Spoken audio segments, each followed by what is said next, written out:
let's get to the big boy verse. John 1:1. Here we go. So I'm going to quote from Chuck's book real quick from page 136 about John 1:1. Quote, John 1 must agree with the scope of Scripture, which this should be true with any passage in Scripture, which indicates that Yahweh alone is the only true Elohim and that he created alone.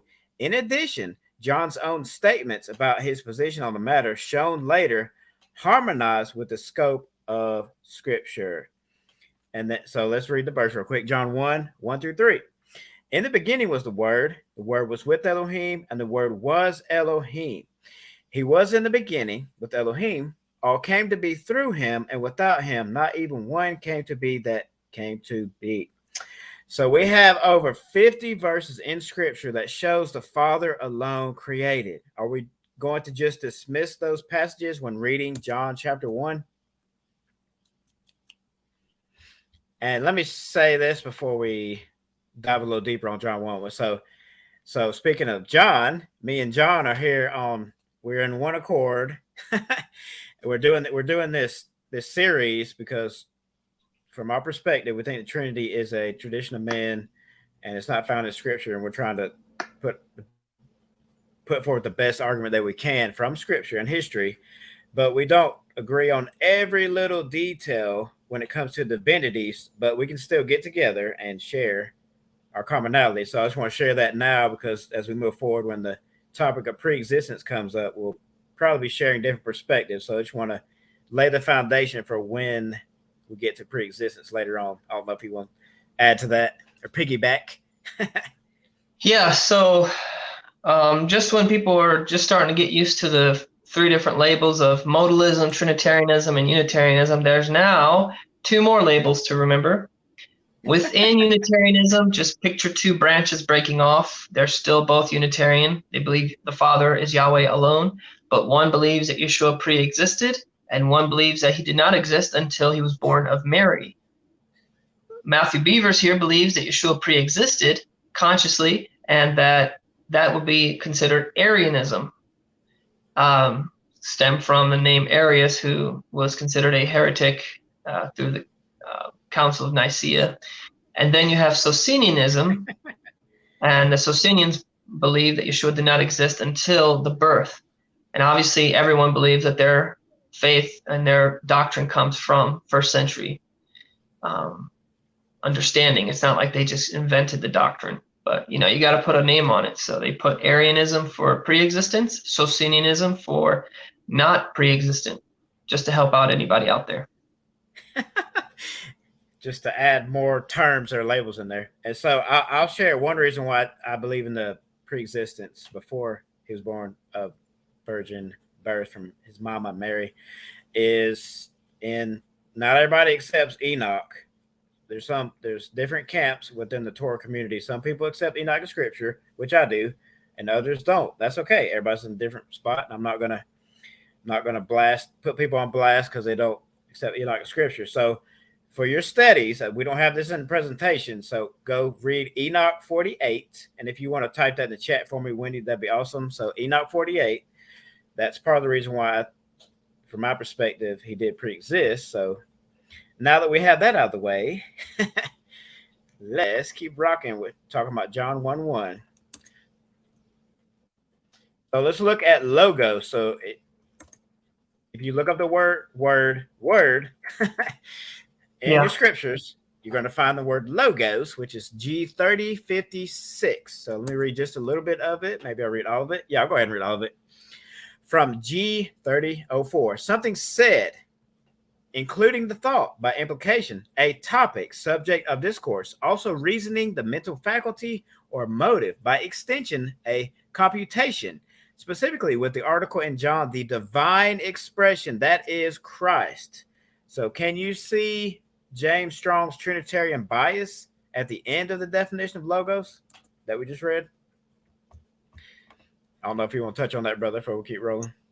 Yeah, sadly, even the Strong's Concordance can at times have a bit of a bias to it, but thankfully you can also look at what's known as the BDAG lexicon, and that's arguably one of the best dictionaries for the original meaning of words in the Bible. And so when you look at the BDAG lexicon, you won't find anything hinting at a Trinity. But when it comes to the word logos, it has several meanings, including word, thought, principle, speech, plan, purpose, wisdom, and even the Torah itself is known as the logos of Yahweh. I like to use examples. So when Yahweh spoke and said, "Let there be light," that was his speech. That was his plan. That was his wisdom. That was his logos, right? Israel heard the voice of Yahweh from the mountain. So, okay, that was his logos, right? And also the prophets came and became the word of Yahweh, speaking on his behalf, writing down, Isaiah, Daniel, and so on. They were mouthpieces. They were the word of Yahweh. They represented and wrote down their visions and prophecies, and then it became part of the Bible, which we call the word of Yahweh. It came from the pen and hand of Isaiah and Jeremiah. It was inspired by Yahweh. So I like to use analogies. If I sent a letter to Matthew Beavers or a text message and say he's reading it and his jaw drops and his wife comes in the room and says, "Who is that?" Okay, obviously she's not asking who the paper is. They don't think the paper is a person, right? Or the text message is a person, or the phone is a person, right? You say, Matthew Beavers says, "Oh, it's John. He just won the lottery," or whatever. I'm not literally the message. I'm not literally the letter, and I'm not literally the words on the screen. But that is my logos. It's part of me and who I am. In the beginning was the word of Yahweh. Let there be light. It was with him and it was him. It's part of him. And so also I think if we start to understand that when we read John 1:1, it flows. And yes, there is such a thing as personification. You can call something that's not a person with a him or her, like Lady Wisdom, she and her. So also with logos, they give them a him or he, and so on. So I like your analogy. Thank you. I like your analogy every time you do one. They're pretty good. Appreciate that. So let's look at the origins of logos, and you can find this quote on blueletterbible.org. There's the quote on the screen if you want to take a screenshot. So, quote, a Greek philosopher named, hopefully I don't chop this one up too bad. Heraclitus. Hey, there you go. Sounds good. Heraclitus. Man, those philosophers, gosh, their names. By the time they could spell their name, they became philosophers because that's how smart you had to be there. Ah, I see. Said the blind man. He first used the term logos around 600 BC to designate the divine reason or plan which coordinates a changing universe. This from the Cambridge Dictionary of Philosophy, 2nd edition. How do you say it again? Heraclitus. Heraclitus. But I have a little bit of an American accent. Maybe there's some little less pronunciation in there. Yeah, I could put the Southern draw on it myself. Mm-hmm. But according to this quote, the term logos predates the Messiah by 600 years. That's not the same meaning that James Strong's gave the word. So let's check this out. So logos is translated over, and you can fact check me on this, over 300 times in Scripture. Interestingly, it is capitalized only 7 times in the King James. So if logos is a specific term for the Son, why didn't the translators capitalize it each time they translated from the Greek text? And look it up. I encourage everyone to look. Go and download a Strong's Concordance on your phone, Bible phone app. Go to your app store, download a Strong's Concordance. Go to John 1:1. Click on the word. You'll see it come up as logos. Scroll down. You'll see all the times it's used. It's going to be used for so many things. I mean, something as simple as the centurion came along and said, all right, stop right there. Click on the word said, and it's literally the word logos. So it's a common word used all the time, and it means speech, command, say, thought, desire. It had a lot of meaning to it, but it was the non-tangible part of a person. let's check out a few of the versions. So here are, and I'll run through them real quick. So here are 6 other uses of logos, and these are not all of them. So I just put 6 on here to make it not like too busy or too crazy. So Matthew 15:12. Then came his disciples and said unto him, Knowest thou that the Pharisees were offended after they heard this saying? Acts 10:29.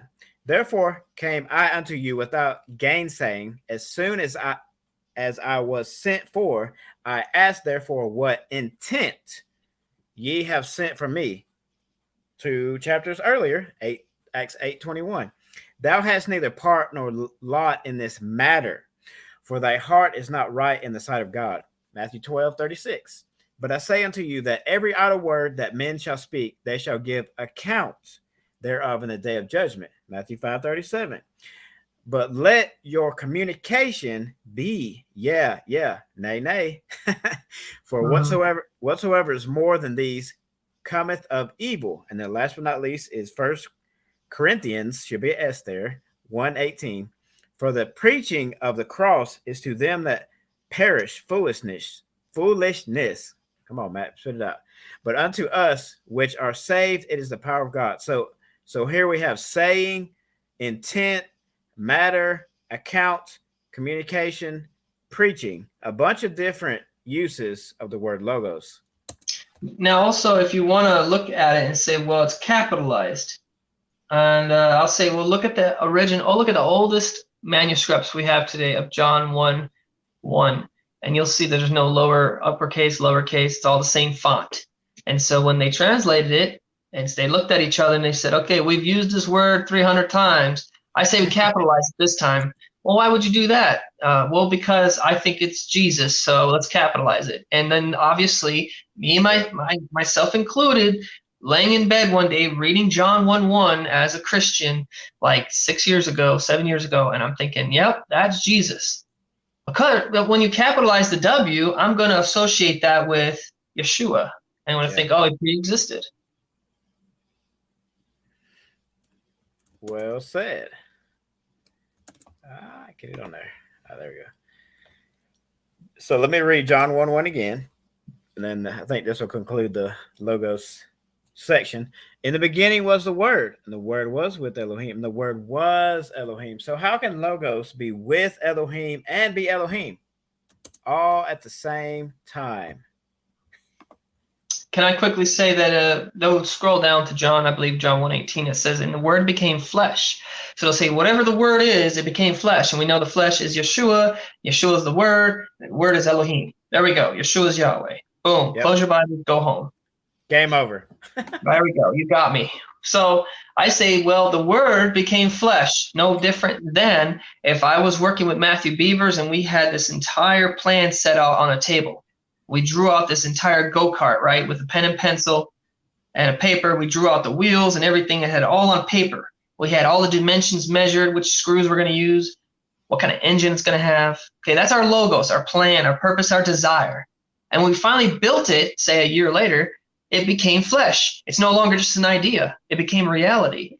That's what John is saying in John 1:18. The plan of salvation became flesh. It's no longer just something we talk around a fire about one day the Messiah is coming. He's here. He became flesh. The plan of salvation, the promise of salvation, the prophecies of salvation, Isaiah 53 and so on, became flesh, became reality. It's no longer just something we look forward to. He's here now, alive among us, making footprints in the dust. Yahweh's plan, purpose, and desire became flesh. It is not making Yeshua Yahweh.